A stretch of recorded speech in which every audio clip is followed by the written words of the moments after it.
For May the 29th, 2015, we talk about the Humble Nintendo Bundle, The Witcher 3 Wild Hunt, and we ask you, what is your depression game?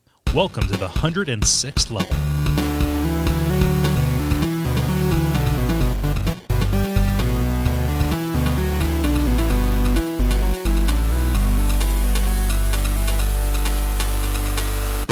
My name is Cole Rouse.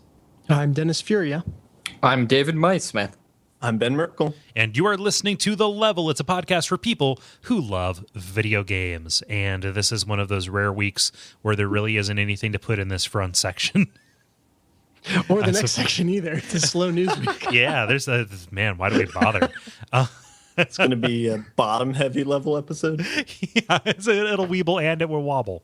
We're all about that. I can't. Low center of gravity. Okay, so is that song about butts? Yes. All about Yes. that. So I've never. Yes, it is. I've never heard the song. I've never seen the video.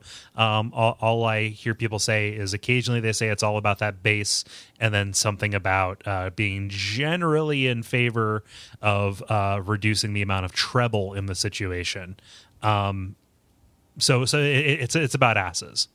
Well, Is that the it's case? actually Slide the about faders. adjusting the balance on your speakers. Right. Yeah. Well, no, balance You is gotta- left or right. Get the bass, right. You gotta be in favor of the treble, and then you gotta slide the faders over to positive body image, and it all kind of comes out in the wash. Yeah, you know what? I think I'm going to release my rebuttal. I'm all about the low mids. I'm all about that pear shape. Well, I'm not. No, I'm talking about on an equalizer. You give a little bit of juice to the low mids, and it can bring up some magic in somebody's voice. You don't want to do too much, or else it gets muddy. But you know, did I take it too specific? No, I like me some low mids. Someone will appreciate that joke. So somebody will have used an equalizer. You still sick, Dennis? The joke is killing me. No, I'm better. I had a sinus infection to end all sinus infections Oh, last shit. week. I found out. Yeah. So I got on some like horse tranquilizers or what have you. And, That's not how you treat that. You need like antibiotics. did I mention my doctor is Leo Spacemin? Oh, Chris Parnell, he's funny. He is. Any other actors we like? Comedic guy. I was thinking about this. Gene Wilder. He's Yeah, good. I think he has to be probably I one of my- approve. one of my favorite comedic actors. He stopped. He just stopped doing He anything. did. Yeah, He writes now. He writes.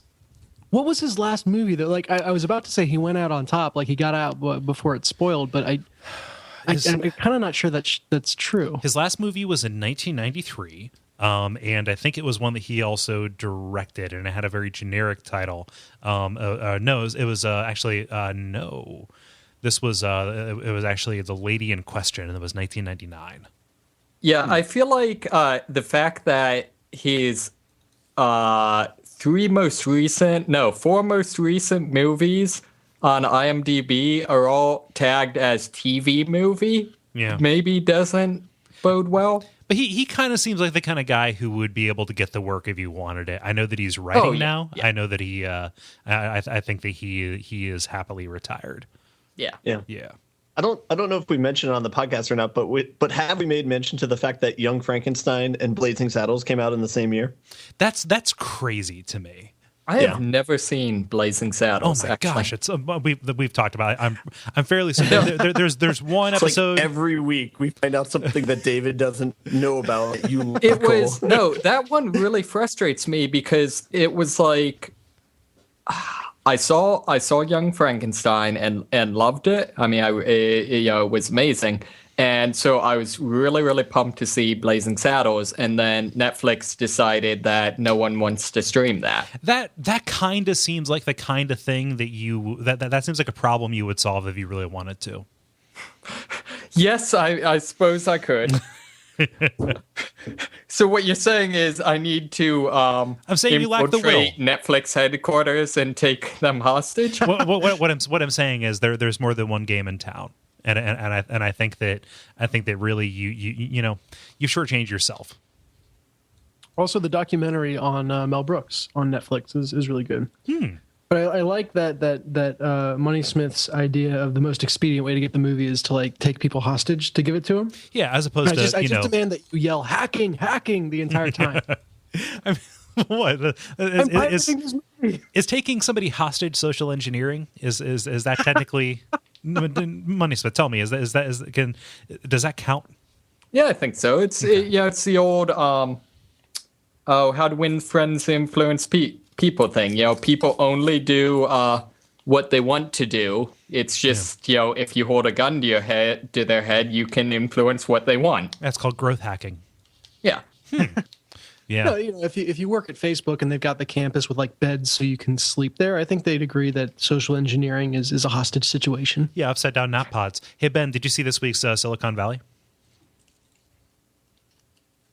I did. Wait, He like says with the a entirety of mouthful the of food. city? What's that, Ben? I said with a mouthful of food. Yeah, no, we're talking about the show. My favorite part was the fact that they had an old Rasputin in the shot when someone was drinking a beer. Oh yeah. Yeah. They know their stuff. They put good details in the shots.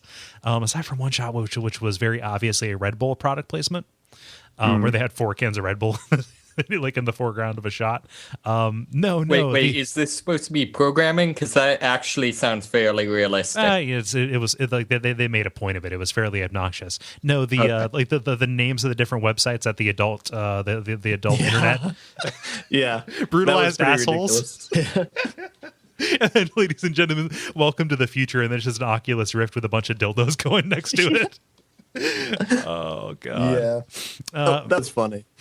It was good stuff. So I feel like we have bantered enough. It is time for us to stop having fun and get right into talking about video games. How do you guys feel about that? Let's go. Okay, cool. So we got the huge, we got the brief, the multiplayer, and the grind. Let's do it. The brief, where we talk about stuff that's happening in the world of video games. You guys mind if I go first? Go for it. Yeah. So let's do this. So the re-release, re-updating, the reload of the Resident Evil remake. I think I got caught in a loop, you guys. I can't get out of this. Save me from this hell. That game. Yes. The re-release that they did on current gen consoles and PC and stuff has done so well for Capcom that they just announced, I think it was earlier today, that they are proceeding to work on a remastering of Resident Evil 0 as well. This was a game that, like Blazing Saddles and Young Frankenstein, came out the same year as the remake of Resident Evil 1, except this is the prequel where you're playing as Rebecca Chambers from the Bravo team and a prisoner on a train at the start, and then you're fighting leeches afterwards. That one's going to be coming out in early 2016 with much the same treatment. The updated pre-rendered background, the updated character art. I don't know if they're going to make Rebecca's boobs as bouncy as they made Jill's, which was kind of upsetting. But yeah, it's going to have all of the hiccups that the original Resident Evil 0 had. Has anybody played this one? Unfortunately not. Okay. No. My only exposure has just been every time I hear about it, I just hear Resident Evil 0, leeches profit. Yep. Yeah. No, the T virus. It was Marcus. He was researching, and they stole Wesker and Birkin stole the research, and the T virus came from that. But then he went dormant, and a bunch of leeches and came back. It's really goofy, Cole, you guys. You got to be honest. Are you reading a Resident Evil Mad Lib right now? You are, aren't you? No, Wait. And you complain that 6 doesn't make sense? No, I'm going off the dome. I'm not a defender of the 0. I think that the best thing about the story in 0 is that it gives us a little bit more insight into Birkin and Wesker's let's see here relationship. Okay, but it's hard to defend some of the goofier stuff, like the fact that there was another mansion like one lot over that was similarly constructed with a bunch of stuff. You also fight a gigantic bat, a T-virus mutated bat at one point. It's super goof troop. I know. I mean that kind of seems legit in the overall scheme of where they go. I just want a game about the realtor for that neighborhood. I mean, yes. So how do you market that? Is that 7 bedrooms, 5 baths? Most of the baths have bodies in them, so don't drain them. And also 17 secret passages. Yeah, the back gate kind of sticks, but if you use a hex key on it, most people keep a key under like a fake rock. This one is hidden behind a door that you need another key for. That you need another key for. That's behind a door that you need another key for. So. If you can just complete that circuit, you can get home in about an hour and a half. And now we are making jokes from Penny Arcade in 2002. Fuck. I suppose it's as opposed to like the Gone Home approach to architecture, where you just don't realize that half your house exists. Yeah, I have dreams like that. Yeah. Yeah.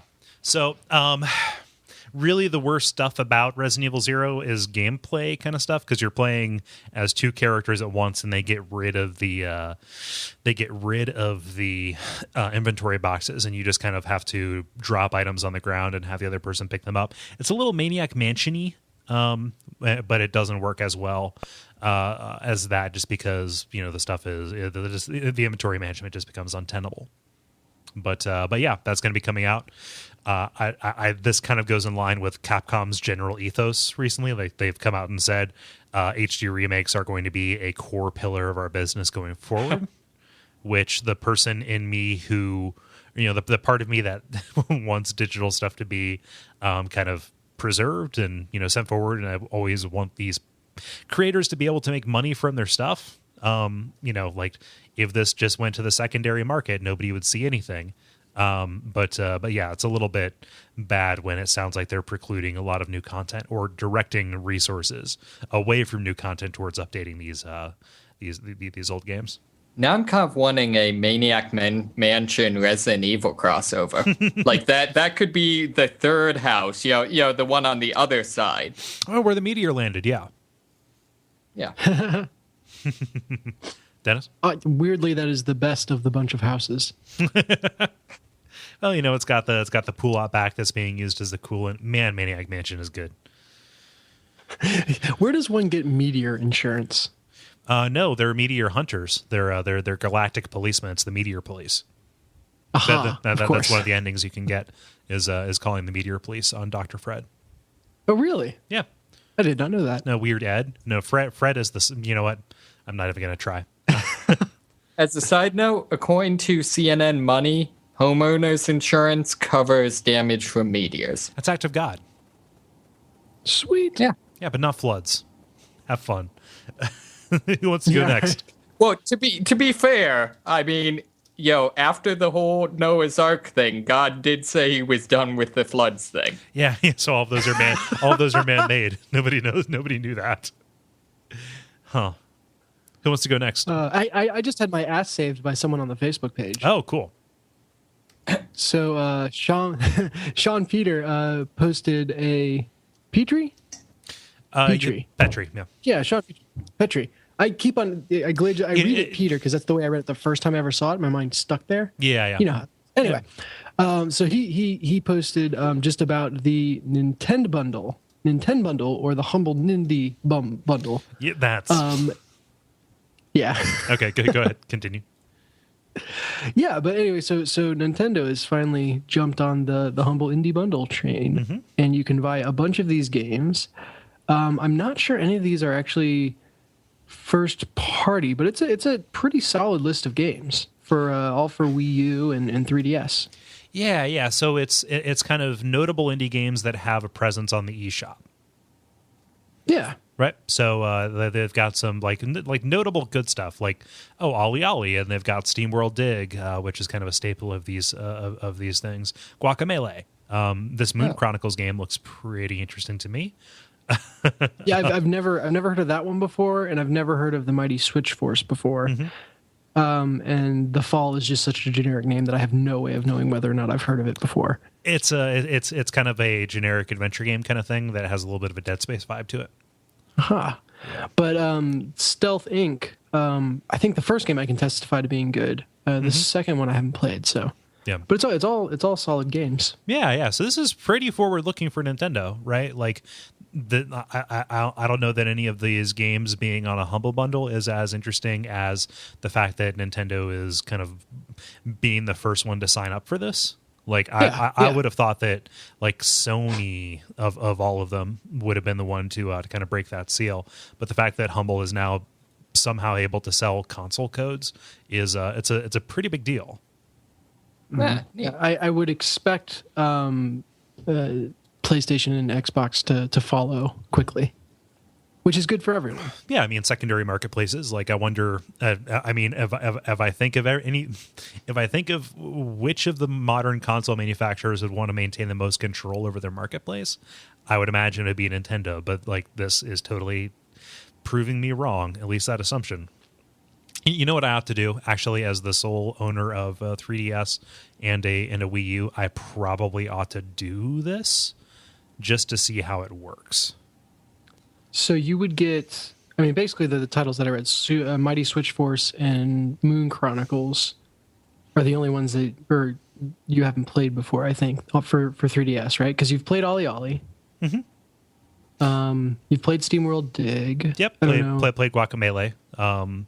Yep. Yeah, no, but I mean, I just kind of want to see this, and I'll give them $10. Like, that's fine. So sure, I'll just do this right Encourage now. it. Yeah. Does Nintendo have an online store? Yeah, like you can buy stuff and Yes. have it downloaded to your stuff. I'm curious. Let me see here. Let's see what the email comes back with. This is live Kole spending money. So you get the email that's Bracket, like, we're doing it live. Take this voucher and you may now go buy these games at your local game retailer. It's a printout. Like, If you just drop by Nintendo headquarters. yeah. Let's see here. Moon Chronicles. Let's see here. Oh yeah. So you just get that's going to be a pain in the dick to work out. Sorry. No, like you press the redeem button, and it gives you like a 25 character string that you have to enter in. Oh, so we're going back to the days of writing down the character codes all over your house. Kinda, yeah. So I guess can I even copy and paste this? Huh. Well, how would you copy and paste into a 3DS? Well, no, that's therein lies the problem. So, I mean, they do the same thing if you do online codes from like Amazon. It's usually like I think a 16-digit code for like PS4. Yeah. Like, the nice thing about PS4 though is you can go in, you can take that and go into the web interface and like copy paste it. Okay. Yeah. So in reality, I'm just whining. Like, okay, here, Kole, why don't you whine about getting 12 games for $10? Granted, 25 is a lot of characters. If you don't do that, what are we going to fill this show with? Come on now. I don't know. And this has been Kole Spends Money Live. Do. Wow. Skip it a bop. Let's see here. Yeah, I'm curious about that. Ben, how about you? I have one. It's a pretty weak story, but 2K announced a teaser for one of their games that they're probably going to announce more details on at E3 in a week or two. Mm-hmm. But they just released a website called Advent Future, and it's just a website that looks like a generic, like, fix your health, modify your genes, that old chestnut.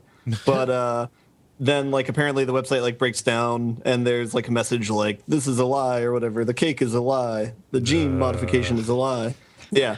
Because GMO people are Franken people. Yeah. But I don't know. It's 2K, so it might be a cool game. But apparently it's supposed to be a new AAA title that they haven't announced anything else about yet. So. Is it a continuation of Advent Rising, that Orson Scott Card game that was supposed to be a trilogy? It was supposed to be the next big trilogy in the early Xbox days, and they were so confident about it that they had like a win $1 million sweepstakes around it, but it didn't sell well enough for them to either A, make a second game, or B, fulfill that. fulfill the sweepstakes. Advent Rising is what that was called. I remember that game. That was supposed to be like the next Halo or whatever, and it came out and flopped. So do we know anything about what kind of game Advent is, or is it right now just world information that we have? It just seems like a perfectly generic teaser. Cool. Where it could be almost, well, yeah. It seems something very similar to like I'm gonna say Ex Machina, but that's not it. Deus Ex. Deus Ex. Yeah. Man, what do you want to bet? You You left like out the wrong word. What do you want to bet? Like you shoot a bunch of people? Probably. You want to bet probably? I'm gonna say there's probably gonna be nano machines in it as well. Yeah. That's my guess. Huh. But Maybe some parkour. do you guys want to make a crossover game movie, Deus Ex Machina? Just complete the phrase. I'm sure that's I'm positive that's a thing. Okay. Yeah. I think you mean Deus Ex Machinima. Oh, yeah, excuse me. Also, I'm positive that's a thing. I'm rusty on my Latin. it can't not be a thing. Yeah. Yeah. I mean, it's so on the nose. It's Rudolph. We call that a Rudolph. You don't even have to have anything in the movie. You just need a YouTube video titled Deus Ex Machinima and you're done. Like, yeah, it's just JC screaming a bomb for 10 hours, which again I'm also sure exists. I mean that is one of the lines. Anyways, From the game. yeah. Yeah, that's why I made that goof. Oh, I'm sorry. David, how about you? You got a story? Who, me? Yes. No, sorry. I was debating whether I wanted to dive into fanfiction.net to see if anyone had done this yet. No. I love that the guilt from surfing that website came into your answer to Kole. Who, Yep. me? Yes? No? Sorry. No, I'm sorry. I saw you step away from whatever you were standing next to, put your hands in your pockets real quick.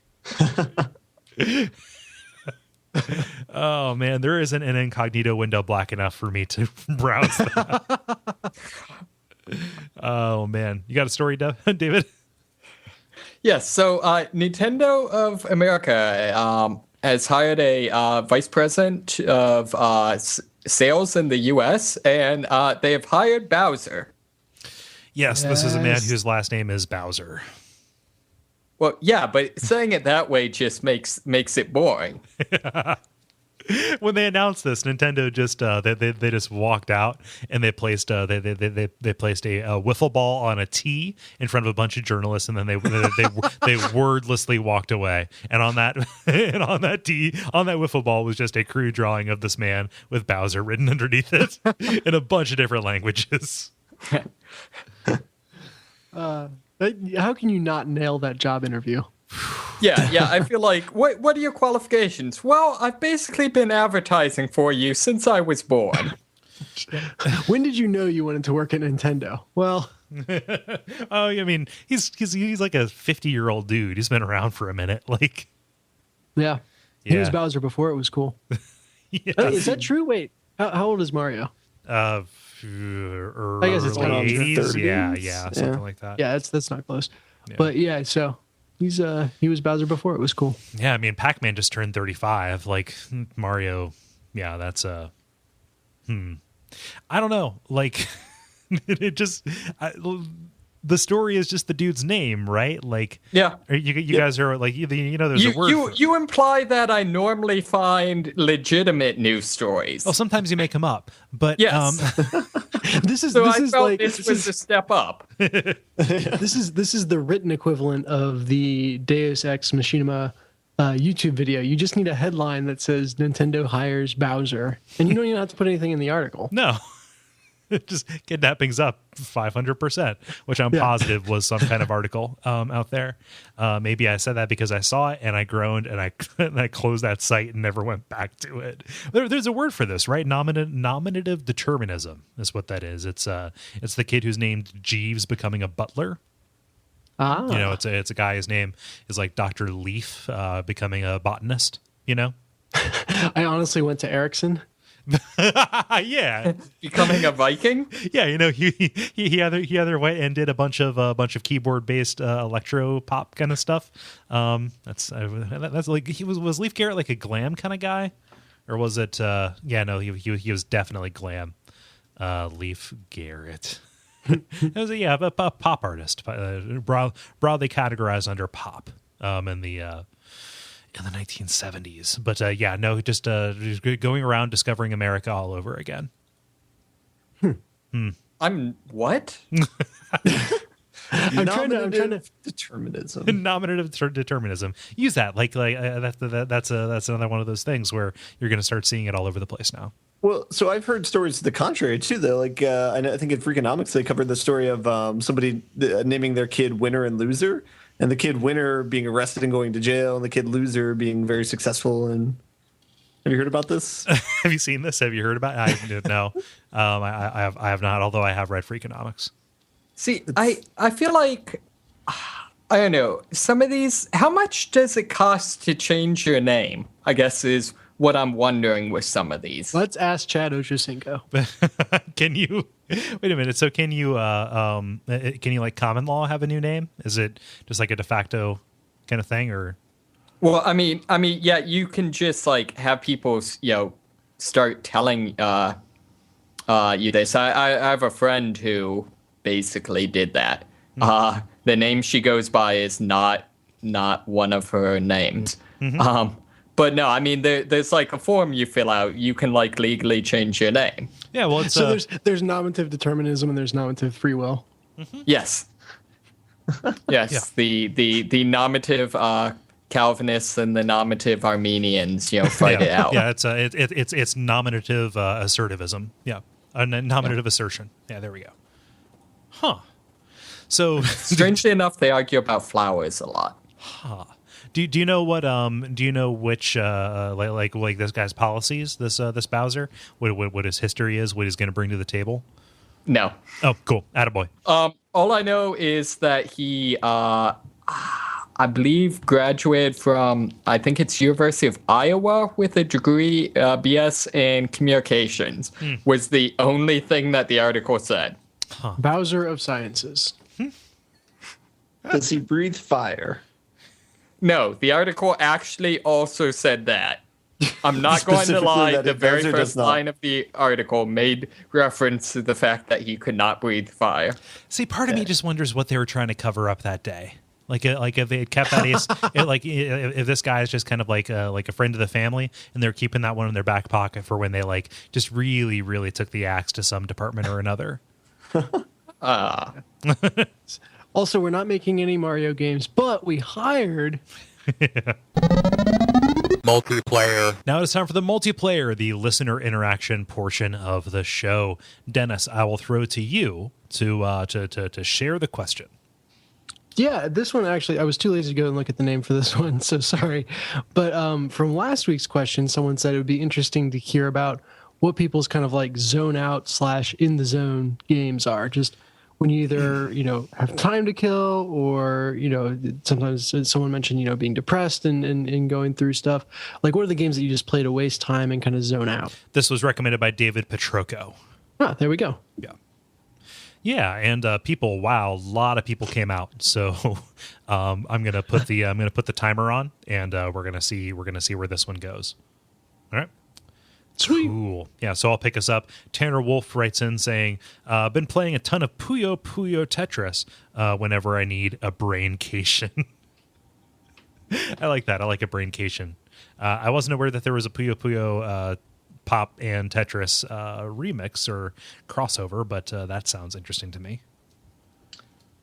Just as a brief aside, I don't think you started at the beginning. No? Okay, so. It's at the very top. I'm not confused. It's at the very top. Like you probably should have. At the top because I read it earlier, and now the one that I pulled up is not at the top. Yeah, you need to click like see more butts. No, see like no. This is definitely like Facebook House of Leaves. There it is. Okay. Okay, so this is weird because it is like all over the map as far as like one will be like 3 hours ago, one will be 5 hours ago, and then it'll be back to 2 hours ago. on a bike. Fuck you, Facebook. Do I have to make this into a form? Do I have to put a fucking form on our site? God damn it. Let's try a refresh. Yeah, refresh this and see. I'm leaving all this in. Fuck you, Facebook.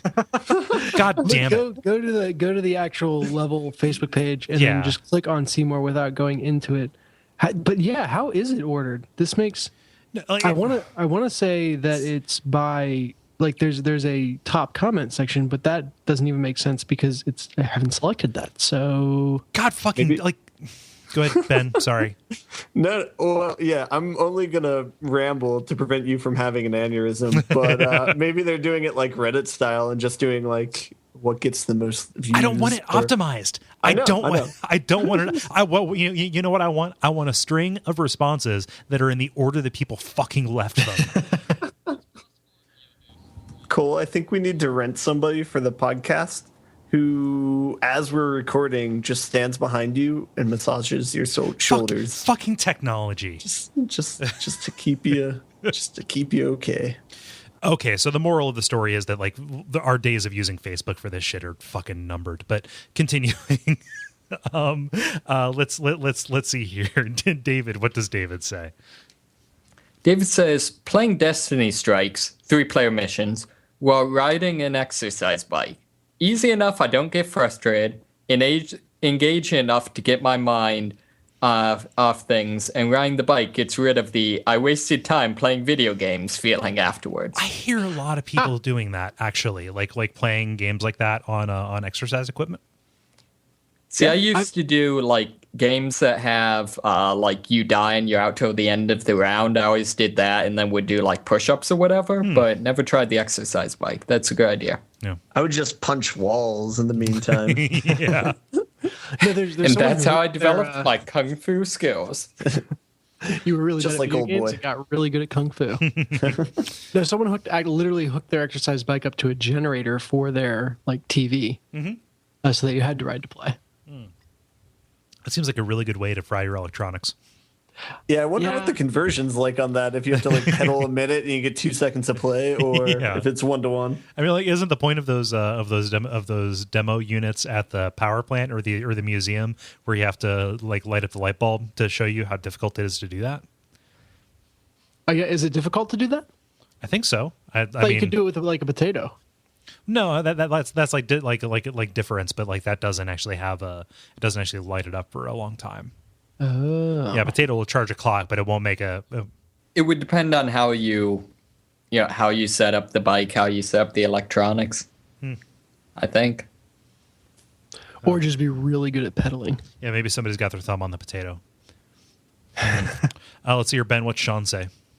Sean says, I went to college in a very rural area, and as a freshman, couldn't have vehicles on campus. I was stranded during those times when I wanted to be alone or blow off some steam. I would play GTA 4 for hours, just driving around in Liberty City. I wouldn't whip out any guns or do anything crazy. I just drive calmly around the city. It was a stressful year, and although it was a virtual road, I don't know what I would have done if I couldn't zone out and enjoy the freedom of just driving around, going nowhere in particular. I like that. I like the idea. Good. Yeah, I've heard of this before, like playing GTA lawfully, where you obey all the traffic lights and everything like that. That's like the only way to play. Like that's what I like about LA Noire. For as much as I don't like driving in that game, like I will just skip past it because I want to solve some crimes and shit. But if you actually do drive, like you really are rewarded for stopping at all the lights. How so? Oh, I mean, like it's You're literally rewarded for stopping at the lights and not damaging other people. yeah. Like like driving around like it as a Grand Theft Auto game is not tolerated. Interesting. Well, I would suggest that Sean check out the book Extra Lives, which I read a long time ago, and it's got the author has a chapter about him and GTA 4 that's not unlike this, but it's very interesting. Yeah. I like this as apparently opposed to, did any of you ever play True Crime Streets of LA? No. Yeah. It's a cop game, but their way of determining when you resolve crimes is very, very questionable. So, for example, if you respond to a domestic abuse and just shoot both of the people, that they'll be like, "All right, solve the crime." You got to the bottom of it. Didn't spend enough time programming that. Or they were just prescient. Yeah. Let's see here. Dennis, what does Josh say? Josh says, online multiplayer first-person shooters scratch that itch for me. No plot to worry about, the dopamine squirt of equipment upgrades, and a sort of social interaction. Battlefield 3 and War Hunt. I was going to read that Wart Hunter, but it's really War Thunder. Are my guilty pleasures of choice. The hours of blood-soaked mayhem just fly by without the side effects of actual warfare. I was going to say that could work for Wart Hunter too. Yeah. Isn't that just a dermatologist? Yeah, well, you could go a lot of different ways with that word because there's War Thunder, there's Wart Hunter, and then there's like Warth Under. Mm-hmm. Yeah, it's under the wharf. Basically, wherever you put that little break. Mm-hmm. All the world is a stage. Yeah. Let's see here. Brian Wade writes in, most rhythm games fit this bill for me. Theatrhythm, Final Fantasy lately, as well as slower puzzle games like Pushmo or various Sokoban games. Also, to fulfill the quota, Dark Souls. After spending several hundred hours in Lordran, I find a sort of pleasure in running smoothly through areas I struggled with early on, baiting enemies into easy parries and dashing through notoriously difficult sections. Yeah, if you need a confidence boost, going back and doing that's going to be it's going to be very worthwhile. Is it like riding a bike? Because I haven't played a Dark Souls game in a while, and it's one of those things where I wonder if I go back, I'll kind of drop right back into it, or if I'll have to go back through the learning curve again. I mean, maybe. I think it'd be easier than you think it is. I think that a lot of those are some hard skills that are going to come back. Like specifics probably are going to elude you, but like kind of seems that once you know the pace of that loop, you're going to be fine. You might forget like the specific tells of certain enemies until you get killed by them once, and then you're like, oh, okay, yep. Yeah. But going through and just like clearing all of the burg and the parish, like on a low level. That you never forget that. Or just acing a boss, like it's really a good time. Let us see here, David. What does Eric say? Eric says, usually when I just need to chill out and play a game, it's my second and on run of Dark Souls. The first time I play it in hardcore mode to get through it. After that, it becomes a leisure task that I do when I'm just bored or need to chill out. Yeah. So kind of the same as Brian's. Yeah. Yeah. Ben, what does Timothy say? So just in time for Waff's next episode, the Katamari games are what do this for me in the past, especially the last level of the first game over and over again. Yeah. What's the last level of the first game? That's the one where you have to make the moon. And you start out really tiny, and by the end you're rolling around and picking up like whole islands and storm systems and stuff like that. Yeah, So that one, it's also like really long too, and like victory is pretty much assured. Like the goal is 300 meters wide, and 300 meter in diameter, and the like you're pretty much sure to get past that no matter what. So it's like a way to say like, hey, do you want to just like listen to good music for 25 minutes and like not think? Then yes, here you go. Yeah, that's a pretty good one, Katamari. Like I'm looking forward to that episode coming out because that was a joy to talk about. Do you guys have any experience with that series? So yeah, the game that I played, the last level is plugging up a black hole in the solar system, but it's similar scale where you start off very small, about the size of a gum wrapper, and then get up to that size. Nice. Yeah, I played the first one. Super easy to get a hold of now. Good. I don't know how to differentiate between the Katamari games because it seems like they put out a new one every other year, but they all look the same. Something like that, yeah. So the first two have the same director, and then I think that what happened after that is that they just put it out on different platforms. So like the most recent one's on Vita, right? Okay, that's fine. Oh, like, so it's they're still coming out with those? Yep. Just the original director left, and they're just kind of continuing. There's like what we conclude on the episode is that there's really nowhere for it to go, so it just kind of just does more of the same. Or it's like a Jet Set Radio. Yeah. Well, either Jet Set Radio or Nobi Boy are good touchstones for that. Let's see here, Dennis. What does? Oh gosh, I lost the time. Sean. It's Sean. Yeah.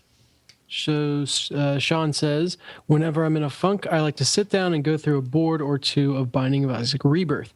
When heading to bed, though, my games of choice have been the freemium Pokemon games on the 3DS, Shuffle, which is a match 3, and Rumble World, an isometric, simple beat 'em up catch 'em all.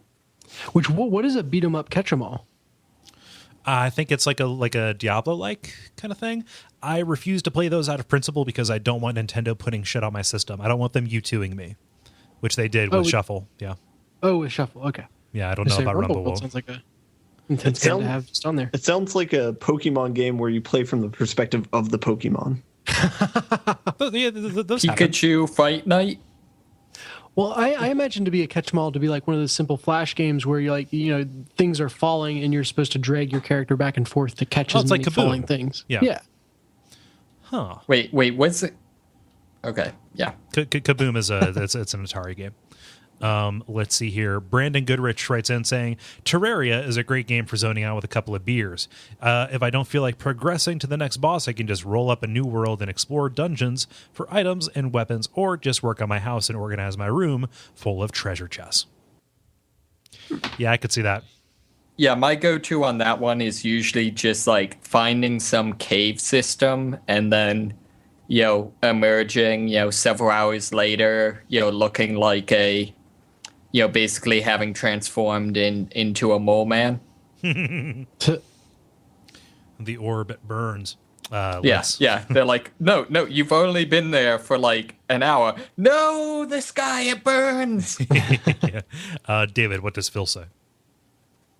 Phil says, any loot pinata game is great for that. Destiny, Borderlands, Diablo, etc. They can often feel grindy, but if you're just trying to zone out, they don't usually take a lot of thought or focus. The highest compliment you can give to a game. I like loot pinata. I'm going to use that. I remember Diablo 2, it was like Bloody Hills, I think was one of the zone/missions where basically you could like teleport up to the top of this level and it ends at like the entrance to the quest hub, so you just kind of run down, kill everyone, and sell all your stuff. Yeah. So much of my childhood, or I guess high schoolhood. Adolescence, yeah. Yeah. I dropped the phrase dopamine squirt in conversation at work last week, a couple weeks ago, and people laughed at it, and I was like, "What's so weird about that?" And they said, "Of course you would say something like that."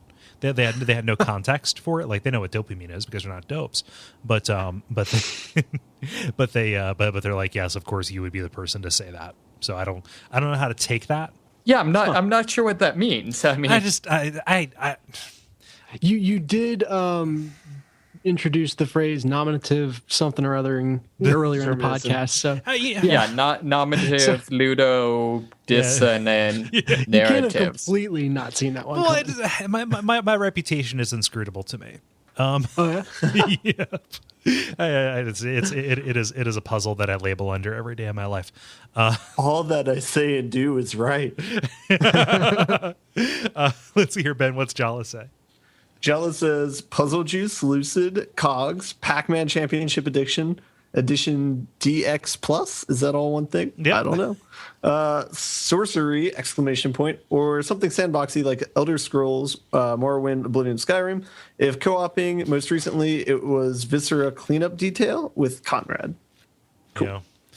Yeah, so Viscera Cleanup Detail, that edges into mine. I mean, we'll give ours toward the end, but that is one that is like, I enjoy cleaning so much that game just kind of makes me anxious because I just want to put it down and go clean my actual, clean up all the entrails around my actual home. They just keep appearing night after night. I know, right? Oh, gosh. What's with all these corpses? Yeah.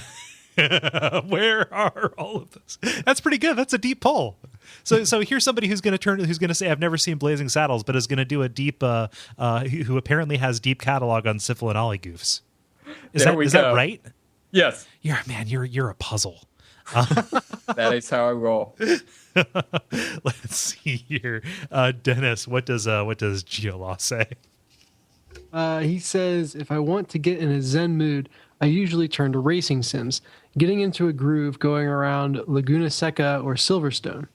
It's great to go for 10 or 20 laps and to get to the point where you take each corner by muscle memory. I bet that's soothing. Yeah. I can see that. I'm wondering if he's even racing with other people at that point, like AI or Time otherwise. trials, something like that. Yeah. Yeah. Race your ghost. Yeah. Run away from your ghosts. Isn't that what all this is? If you're doing it right. Pretty good. Let's see here. This one's going to be me, isn't it? So Ryan Naylor says, my go for mindless gameplay has always been the Madden franchise. I can always start a quick game and unwind from the day. Again, I could see that too. Like it's a bunch of like small decisions you have to make and relatively simple executions that have just enough chance to give you a little bit of the gambler's kind of effect. Mm-hmm. Yeah, I can totally see it. If you're playing on the right difficulty, just throw deep and at least one out of every 4 times you'll connect. Right. Well, I mean, Madden rewards big plays. Like if you're not scoring like in triple digits in a Madden game, you're not really playing it right. Like that's one of the goofy things about Madden. They really want you to score high because they want you to feel good. They know that that's what this is. Mm-hmm. At least that's what it was like 10 years ago when I paid attention to Madden. Yeah, I was never brave enough to take it above medium difficulty. So in my mind, that's where it resides. Let's see here. David, what's Mikhail say? Mikhail says, right now, Hearthstone and Cities Skylines. The later is great for letting the thoughts and feelings I've gathered throughout the day present themselves to my conscious, and for me to deliberately let them pass one by one until I'm just there in the present, exerting small moments of agency. I love that someone who literally uses this for meditation. Yeah, no, I was going to say that is a fucking poetic sentence, Mikhail. Like, I really like that. Thank you. He goes on, it needs to be familiar, repetitive, and something I can mute the soundtrack and put on music with. Binding of Isaac is good for that. Once you have some dozen hours under your belt. As someone who struggles with a couple mental health issues, this kind of gaming forms a positive part of my mental hygiene. Yeah, that's great. Yeah, City of Skylines, I really want to dig into that. Like, I'm waiting for it to go in a little bit of a sale, which is kind of shameful. But anything like that where you are kind of like trying to set up and optimize and maintain a system, you could rock me to sleep. Yeah, pretty good stuff. Ben, what does Robin say? Speaking of rocking. Robin says, back in the day, Rock Band was always able to scratch that itch for me when I was just wanted to chill out and let the music take me. Rhythm games have always been my go-to when I just want to get into a groove, either to relax or distract myself from the general shittiness around me. Lately, Crypt of the Necro Dancer has been the perfect for capturing that in-the-zone feeling. It seems to like, in my experience, Crypt of the Necro Dancer, it's too hard to get. Like, I've not gotten good at it enough where I feel relaxed when I play it. Huh? Have any of you played that yet? I forget. I've not. No, it's on my list, but no. Yeah, me neither. Oh well. Let's see here. And Dennis, what does Evan say? Evan says, sticking with my answer from last week's question, nothing is quite like Mount and Blade for keeping me occupied for hours on end. I went and looked that game up after we talked about it. It's interesting. It strikes me as one of those kind of flawed gem games. Yeah, it's really intriguing to me. Like, I'm a little bit intimidated by it. Sure, yeah. Let's see here. I will pick up with Robin Gilmore, who writes in saying, Diablo, press button X, kill stuff, easy. Now back to Bloodborne. And then I like that we literally go back to Bloodborne with the next answer. Yes, we do. That's prophetic words. That is a pretty pretty wide gulf between those. That is some commentative assertion there. Yeah. What? I was going for a pun off of nominative, but are you guys keep making fun of me for this? I am not. Okay. I support your words, Cole. I support your words. Cole, we support your word decisions. You make good word choices. Your word style decisions. We're here to stand behind you. Don't worry. I forget even what's here. David, what's Paul say? Speaking of Bloodborne. Paul says, lately for me, it's been Bloodborne. Rough day at the office, grind some blood echoes on the middle loft, fist a pig, go back, spend echoes, repeat. Yeah. I hope that middle one is related to Bloodborne. I haven't played the game, so I just want to make sure. We're not here to judge, Dennis. Because these people are bearing their souls to us. But yes, it is related to Bloodborne. Oh gosh. You know, I figured, but you never know. I can, I guess, theoretically see this. I'm so incredibly bad at that game. I almost can't imagine someone like being good enough at it for that ever to be like on repeat. You get there. Yeah, I still get killed by like the generic Resident Evil 4 townsfolk. As you should. Like otherwise, it wouldn't be that same experience. True. Yeah. Let's see here, Ben. Yep. Yeah. Ben, what's Brian say? Brian says, back in the day, I used to fly circles around zones in World of Warcraft, just picking up herbs. I barely had to devote any thought to it, other than looking for those golden dots on the minimap. So I'd put on some music and let my mind wander. Yep. Nowadays, I'm more likely to set up a game of Crusader Kings 2 and then toggle to observer mode, turn off the fog of war, and see what kind of mess the AI makes of history. So far, I've seen Spain conquered by the Knights Templar, the Byzantine Empire convert into Judaism, and the Norse kingdom set up in India. Nice. Yeah, that would be fun. Yeah. Gandhi versus Vikings. I think I've just found how I'm going to, start all my speculative history, books in the future. Yeah, it's like rolling a die. Right. Yeah. We should pitch these to the History Channel. Couldn't be worse. Yeah, no, that's man. Okay, so I put out that call for somebody to like fucking explain Crusader. God damn it! Somebody explain Crusader Kings to me. I will be a terrible pupil. I'm too impatient to do it on my own. I need you to carry me like a baby, please. You should do that one Saturday morning Cold Tunes. Oh yeah, I forgot about Saturday morning Cold Tunes. Huh? There you go. Yeah, I did too. What is that? Yeah, what? My proposed Saturday morning streams. Oh right, yeah, sure. Yeah, I need to get. As a side note, I would support that. I need to get my fucking life together. I think. Play more video games. Yeah. What are you doing with your life? Thing, Let's hear Dennis round out our last one here. yeah, we get through it all. Woo! Yeah, Gustavo says 1 finger death punch, 2 buttons, and nothing else. Cool, but wow, cool. So should it cool be called 2-finger death punch then? No, because you're punching the 2 buttons with 1 finger. Oh. Yeah, only scrubs use 2 fingers. Oh gosh, I've been doing it all wrong. easy mode. Yeah, but 2 buttons and cool things happening on screen. Mm-hmm. This is the game they have the setup at Arcade Legacy or whatever the fuck that horrible place is in the abandoned mall. Are you thinking of Dive Kick? Yes, I am thinking of Dive Kick. Fuck. That is a 2-button game. Okay, yeah, it's similar, right? It's kind of a similar idea. It is, No. yeah. Well, except it's like a versus kind of idea. Yeah.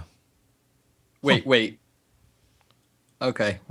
We'll go with that. You caught up, David? You good? How are they similar at all, other than the fact that there's 1 button and people get punched? I don't know. But that sounds pretty similar to games that are relatively simple. There's not a lot else to those games. So, I suppose. what's there's this kind of like instant fighter game genre springing up that I really like. It's like a bar fighting, almost a steampunk old timey bar fighting game that's just like this. And there's a block. Each round you get 1 block, 1 feint, and then 1 actual shot. And you can do those things only once. And so it's just this really quick, fight, and everyone's kind of guessing at what the other person's gonna do. So it's a little bit like rock paper scissors. Yeah. But really quick and satisfying fights that kind of there's a little bit of strategy to, and you kind of get inside someone's head, but at the same time anyone can kind of step up and have fun playing it and be relatively competitive. Sounds like something that would be in Sports Friends. It had that kind of feel, and I'm completely blanking on the name, so that's going to bother me. Yeah, somebody fill us in on that. Yeah. Cool. Guys, according to my little scratch sheet that I use to keep track of what order we do this stuff in, we just got through 20 responses in 25 minutes. So we should pat ourselves on the back. And I don't feel like we gave anybody short shrift. Except for ourselves. We haven't. So we gave ourselves. Yes, Ben, we did give ourselves a little bit of short shrift, but now we can do ours because we got through the nice people. That's what I was saying, is that we haven't done our own yet. Yeah. I'm not saying we should spend more time talking about ourselves. Let's go in the order that we read. Mine kind of changes a lot, which is kind of the boring answer. Like at different times, it was like Prison Architect or Minecraft. Like those were relatively big ones. Desert Golfing was one for a while. I think the actual answer that I'm going to give is like a visual novel kind of thing. But that has less to do with the fact that I really like visual novels, which I do, and I generally always have one kind of in the hopper recently. Preview of the grind, I guess. But more to do with the fact that like I find myself when I'm not reading, like when I'm not working on a book, getting like things get a little bit weird in my head, like that is, in lieu of like an actual meditation kind of thing. Like reading for a half an hour a day definitely helps me, and so like a visual novel is like a nice way to say, all right, I need like a little bit of this kind of like cut up for me. I need a little bit of interaction, like not just words on a page. And like that's a good compromise to where I can kind of get both of those. So it's a matter of just kind of like curling up on a couch with one of those and disappearing for like 2 hours. Yeah. David, how about you? Sure. I think probably for me it would be Kingdom of Loathing, or kind of in a similar vein, Fallen London. Particularly like a while back when I was trying to get like the Extinctionist trophy in Kingdom of Loathing, which just requires you to kill like 200 or something of each enemy in one of the areas. It just kind of became like a daily thing. This was actually during my undergrad, that I do during my classes when I got bored of learning about calculus, by which I meant when I was trying to learn about calculus. Yeah, like instantly. Yeah. Yeah. So that would be that. Other than that, like pretty much MMOs are kind of in mass that for me. So yeah. Yeah. Like does like Kingdom of Loathing, I know that it's more the case with Fallen London where there's a restriction on what you can do in a given day, but even KOL has a little bit of that. Like did that get in the way of you really being able to get in, or was it just a matter of you kept that in your chamber to like go in and take those actions when you had the need to focus on something like that for a while? Yes and no. Part of it is with Kingdom of Loathing, you can, like, once you get fair, reasonable ways through the game, you can get a lot of actions in a day. It eventually becomes a non-issue. I know that. But. Right. Exactly. Yeah. So a combination like between that and between like if you do any sort of planning for your actions, it can easily take as long as you want it to take. No. So, Ben, how about you? Yeah, so I think for me it's mostly like short puzzle games like Sudoku or Karaku, but I think video game wise, maybe something like Dr. Mario is something that I can easily zone out in, and that's a good one. Do you have a quick way to play that? Yeah, I play them. The first try I play on my phone, Dr. Mario, I will play either on somebody else's console or. Yeah, that's pretty much the only way, actually. It is not a game I own, but a game that I play as much as I can. You find opportunities to hit up the doctor. Yeah. I'm kind of surprised. Has that game ever gotten genericized? Not exactly. I'm sure you can find like a knockoff online. Yeah. It's legally they require it to be exactly the same as the branded one. So you can get the generic one, no worries. Yeah. Well, no, it's like you can get like a Dr. Mario for like that got accredited like in Guatemala, but it really depends on whether or not you want to like roll with that risk. Wow. Dennis, how about you? Yeah, mine for definitely all of college was Minesweeper.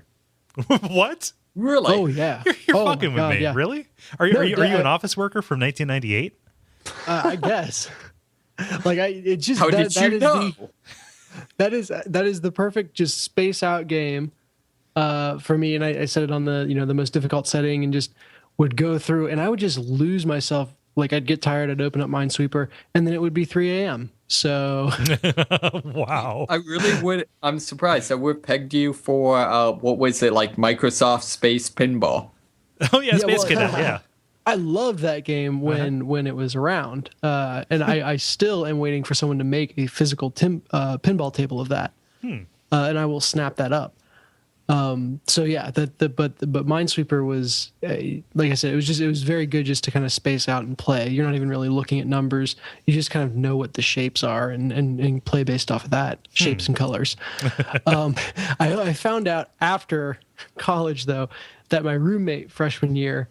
I was playing with a mouse, and apparently the mouse was loud, and so I would wake him up at night from playing Minesweeper.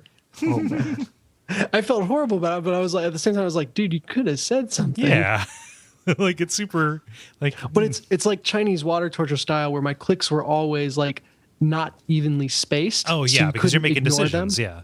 Yeah. Yeah. So like it would, click, click, click, click, click, Yeah. click, click, click, and it's like it's just enough that your brain can't, put it into a schema and ignore it. Like it has to focus on it because it's so irregular. So sorry, Lance. Wow. So apparently, two things I discovered. Apparently, when I try and type Puyo into a search bar, I type Puto, which is pretty funny. I think that's Spanish for a man whore, maybe. And also, I guess that wasn't released in America. So thank you so much for getting my hopes up that I could play this on my Vita, I guess. So What, Minesweeper? No, you can get that on most like PCs. So thank you everybody for responding. We really appreciate the enthusiasm with which you jumped into this one. If you would like to be a part of the conversation, you can go to facebook.com/thelevelpodcast and submit your responses. Who knows what order they will show up in, but fuck.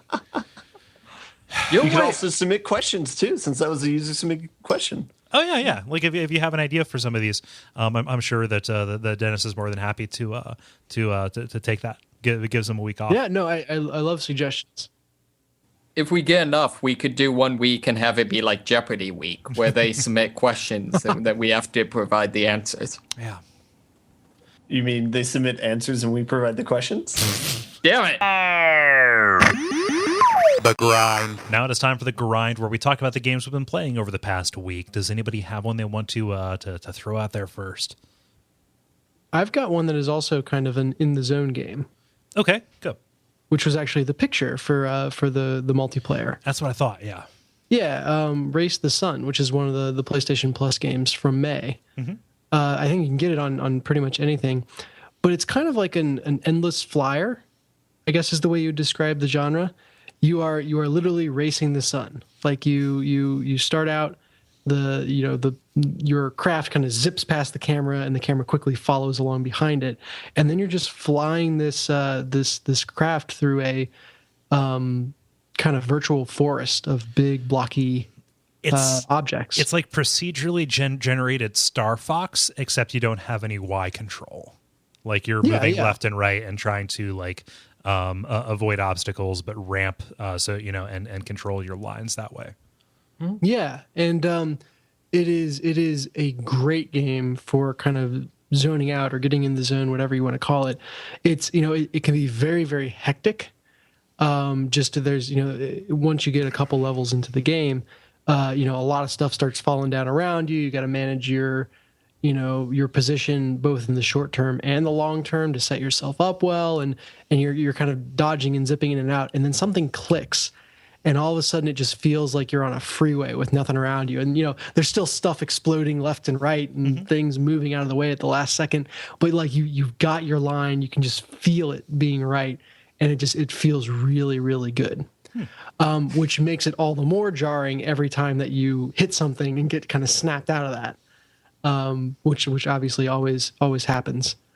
Well, no, I shouldn't say that. It doesn't always happen, because eventually, if you go long enough and play well enough, the sun is setting on the horizon, and you're literally racing towards it to keep it in the sky. Mm-hmm.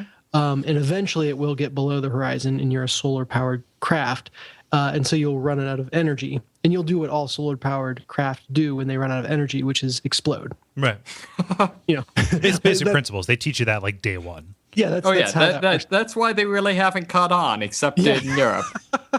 Beat me to it. Yeah, they're a little bit more lax about that over there. Firecracker design. Yeah, but even in communist Russia, solar plane. Yeah. Soviet, please. Yes. But kind of even the like meta game supports this whole Zen experience where the world only lasts one day. And so like at the beginning of the day, like literal real time, there's some kind of seed that creates the world that goes on as far as you can race through it. Mm-hmm. And every time you race that day, you'll have the same world. So you can kind of play at different points throughout the day and have the same track and get better at it. And you'll kind of learn the right route through the world during the day. But then at midnight or whatever time they do it, it resets and you get an entirely new world and the old world is just completely wiped away. And so that kind of ephemeral nature is really, really nice and lends itself well to the rest of the game. I think that's really smart, like a passive daily challenge kind of thing. Are there like, leaderboards? There are for each day. Yes, and it's got that, like, you know, Spelunky has the daily challenge, and there are other games that have aspects like that.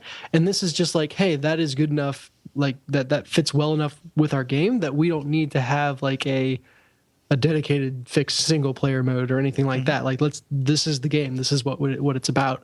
And it doesn't need to be any more or less than that. Yeah. And that like I said, it just feels very cohesive. It feels like a whole unit, right down to the color scheme, which if you see the picture or the visual design, I should say, it's kind of low res, kind of blocky, but at the same time, incredibly high fidelity lighting and stuff on all this, which is cool. I'm excited about this aesthetic coming back into vogue a little bit, like the polygons. Yeah, is it just sort of the cell shade type thing, like a little bit. So you know how for forever a game that was trying to be retro made itself look like like a either NES or SNES game. Yeah, like pixelate. Yeah. Now we're kind of getting to a point where kind of low poly models, but with kind of like flat shaded, but like really high fidelity lighting and effects over top of it to give it kind of a more sculpted look, are coming back into vogue. So it's like, well, you know, much like looks pixel like art. Alpha versions of N64 games. Yeah. Except, it's kind of saying, well, let's take these limitations and these aesthetics. Like a modern pixel art game looks, generally better than an old one, and applying that to basic 3D stuff. And I think it looks really good when it's pulled off right. Like Kentucky Route Zero does that. Oh, it has. I do like lighting. Kentucky Route Zero. Yeah. Yeah. Like Kentucky Route Zero is pretty much all 3D, but it's like flat shaded, and they're playing with depth and stuff like that. But it's mostly like low poly models. Yeah, and this comes into play again. There's not a wasted element of this game. It comes into play really well because again, you're racing into a sunset, and so as the sun gets close to the horizon, you get these like really, really deep red hues and everything starting to wash over your landscape. Super long shadows, kind of throwing you off. Like the game gets harder like that. Yeah, it's and that exactly plays into it because as the sun gets lower, these things cast longer shadows, and you have to be more careful about your route to stay in the sun. Mm-hmm. I really love the, like, I don't know if this is concept art or like cover art I'm seeing for it. The kind of, I don't know what you'd call this. It looks like the the old school, like pulpy like sci-fi books I used to read in high school. Yeah, like a mid 70s kind of mod kind of look to it, like minimalist, tasteful sci-fi cover kind of stuff. Yeah. And the whole shadow thing leads me to my one complaint, which is they don't have shadows in the PlayStation Vita version yet. Which seems like a huge miss to me off the top of my head. Because as I'm describing, like I said, the whole solar-powered thing, like without having played it on Vita, I would have told you that not being able to see the shadows would be very detrimental to the game. Mm-hmm. And the way they handle it is just your screen will go slightly lighter or darker based on where you are in relation to the sun. And you can always see the sun on the screen, so you can see if it's behind something. Yeah. So it winds up not having that much of an effect gameplay-wise, but aesthetic-wise, it just feels lacking. Yeah. It really, really sucks not to be able to see the shadows because it's the aesthetic is so simple. Like I said, there's not a wasted element. Yeah. And so when you're missing one of those elements, it's very obvious. I played a little bit of this on like on PC or on Mac or whatever when it came out in a Humble Bundle a couple months ago. Not enough to feel like I could talk about it, but definitely like picking it up on Vita again, it does lack for that. Yeah. So they've said on Twitter, I think that they would love to add them back in. Right now, they just can't figure out how to get it to stay pinned to like 60 frames a second or whatever. Which is important, yeah. Yeah, and for such a Twitch-based game, I guess that's the right way to call it. Like, you have to react really fast. So that kind of frame rate is important. Yeah. So hopefully they'll get there. And that's one of the nice things about being in the era where you can patch anything is it doesn't mean that they're gone forever. They could come back. But we'll see. Yeah. Huh. Anything else, Dennis? That's really the main thing I've been playing this week. So that's it for me. Yeah. Ben, how about you? All right, I got two doozies. So the first thing is I beat Far Cry 4. I almost said Far Cry 3 because they're almost the same game. So I ended up going to Polygon, as we frequently do, but reading what they had to say about Far Cry 4. And I was slightly disappointed because I think we kind of have opposite opinions on it, where their opinion seems to be like it's just like Far Cry 3, so it scratches that itch if you want it. And my opinion is kind of like it's just like Far Cry 3, and that's kind of a bad thing. Like there's like not as much innovation as I hoped for. I think last week I talked a little bit about the group leader mechanics and how you can kind of side with one person or another, and how that can kind of dictate the future of the group that you're fighting with. That didn't really seem to have a whole lot of impact, though. I haven't gone through and watched all the alternate videos yet of the choices that I didn't make, but I have a feeling that very little changes between the choices that you make. So that seems disappointing, but I will have to go through and verify, though, to see if that's the case or not. But yeah, I mean, overall, it's the same experience as Far Cry 3. So if you like Far Cry 3, this would be a fine game for you. You basically do a lot of hunting. You upgrade everything that you have from the beginning, like wallets and loot bags and stuff like that. But yeah, overall, I found it a little bit lacking, and I didn't think, even though it had a stronger story than Far Cry 3, in my opinion, I don't think it was enough to overcome the lack of innovation, in my opinion. So did the new environment kind of carry like anything for you? Did it add anything being in the Himalayas as opposed to the kind of the tropical jungle kind of thing? So I think the big thing they added is the feature of the climbing. So you can scale mountainside walls now. You basically have Batman-like control over a grappling hook that you can just throw up and attach to anything and then climb up the face of a mountain. So that's cool that they made the map a lot more navigatable, or able to be, easily navigatable.